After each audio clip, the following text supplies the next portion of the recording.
అదేలేండి. కానీ ఇప్పుడు మీ మైండ్ సెట్ బాగా కన్వెన్షనల్ మైండ్ సెట్, మీకు నచ్చాలి, దానికి కొన్ని కొలతలు ఉన్నాయి, కొన్ని కొలమానాలు ఉన్నాయి. రేపు డైరెక్టర్ వస్తాడు మీ దగ్గరికి, ఇది ఇంతే, ఒక ఒక కంప్లీట్గా ఒక డెలిబరేట్ క్యారెక్టర్, కంప్లీట్గా ఒక ఆక్వర్డ్ క్యారెక్టర్ ఏదో చెప్తాడు.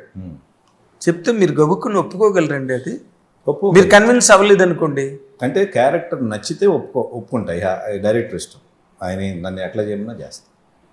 అది అంటే మీరు గ్లామర్ గట్ట లేకుండా నేను చేయను అలాగా అట్లేం లేదు. ఇప్పుడు నా ఊపిరి చేస్తాను నా సినిమాని. అవును, ఇట్స్ కంప్లీట్లీ డైరెక్టర్స్ కన్వెన్షన్. అసలు మాత్రం గ్లామర్ ఉండదు, ఒక డిఫరెంట్ క్యారెక్టర్ లాగా ఉంటుంది నా ఊపిరి. కరెక్ట్. సో అట్లా నేను అనేది. సో ఈవెన్ త్రిమూర్తులు దీంట్లో ఆ క్యారెక్టరైజేషన్ ఉంటుంది, ఆ క్యారెక్టర్ కనపడుతుంది నాకంటే.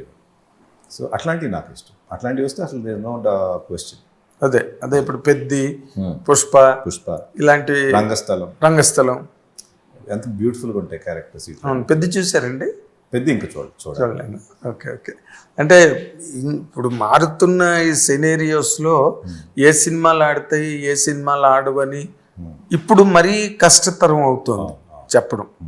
అప్పుడు మీరు బాగా యాక్టివ్గా ఉన్న టైంలో కొన్ని వర్కౌట్ అయ్యేవి, బిలీవ్డ్ సిస్టమ్స్. అది కూడా వర్కౌట్ అవ్వని సినిమాలు ఉన్నాయి అనుకోండి. కొన్నిసార్లు మనం చేసిన అప్పుడు కూడా వర్కౌట్ అవని ఉన్నాయి కానీ బట్ ఒక బిలీవ్డ్ సిస్టమ్, ఆడియన్స్ యాక్సెప్ట్ చేస్తారని. ఫర్ ఎగ్జాంపుల్ పెళ్ళి అనుకోండి, అలాగే. ఇప్పుడు అస్సలు అటువంటి గ్రిప్పే ఉండట్లేదు. మీరు అబ్జర్వ్ చేశారా? దాని మీద మీ అనాలిసిస్ ఏంటి? అంటే అప్పటికి ఇప్పటికి మారింది ఏమి గ్రిప్ ఎందుకు లేదంటే వేరీడ్ ఎంటర్టైన్మెంట్ ప్యాటర్న్స్ ఉన్నాయి, అవెన్యూస్ ఉన్నాయి. ఫోన్ కంప్లీట్గా మన చేతిలోనే ఉంటుంది. అదొక కంప్లీట్ అదొక వరల్డ్ అది 24/7 ఎంటర్టైనింగ్ ఉంటుంది. అవును. రెస్టారెంట్స్, ఎన్నో రెస్టారెంట్స్, పబ్స్. ఈవినింగ్ అయితే మొన్న నేను పాడు బ్రూ అని, ఆ బ్రూ అని చాలా ఉన్నాయి. వేర్ యూ కెన్, ఇప్పుడు సినిమాకి వెళ్ళే టైంలో they going and singing songs, karaoke songs అని. And again foreign trips, everybody is going for trips. ఇదివరకు ఇంత లేదు కదా ఎక్స్టెన్సివ్. సో ఇన్ని అవెన్యూస్ ఉండేటప్పటికి సినిమాకి షార్టర్ అటెన్షన్ ఉంది. అంతేగాని సినిమాకి వెళ్తాం ఎవరు మాటలు, ఆ షార్టర్ అటెన్షన్లో బాగుందంటే వెళ్తున్నారు. సో వాళ్ళకి బాగుందనేది ఎట్లా కొలమానం అంటే కొంత ట్రైలర్స్ బట్టి వాళ్ళకి ఫీల్ వస్తే, ప్రమోషన్లో ఏదైతే వాళ్ళకి ఇంప్రెసివ్గా అనిపిస్తే కొంత వెళ్తున్నారు. Rest is word of mouth.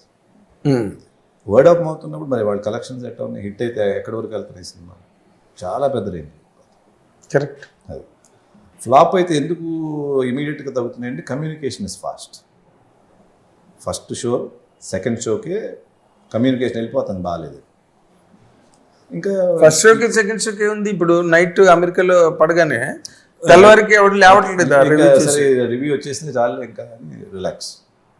So ఎందుకు రిలాక్స్ అంటే ఇదివరకు సినిమా ఒకటే ఉండేది, ఇప్పుడు ఎన్ని ఉన్నాయి కదా.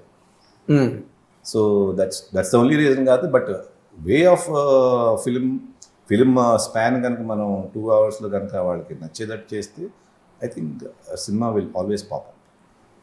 అదే దట్స్ వాట్ ఐ హోప్. తర్వాత ఇప్పుడు మీరు 10 ఏళ్ల క్రితం మీరు వదిలిన టైంకి ఇప్పటికి పెద్ద తేడా ఏంటంటే, మెయిన్ తేడా మీడియా రివ్యూస్.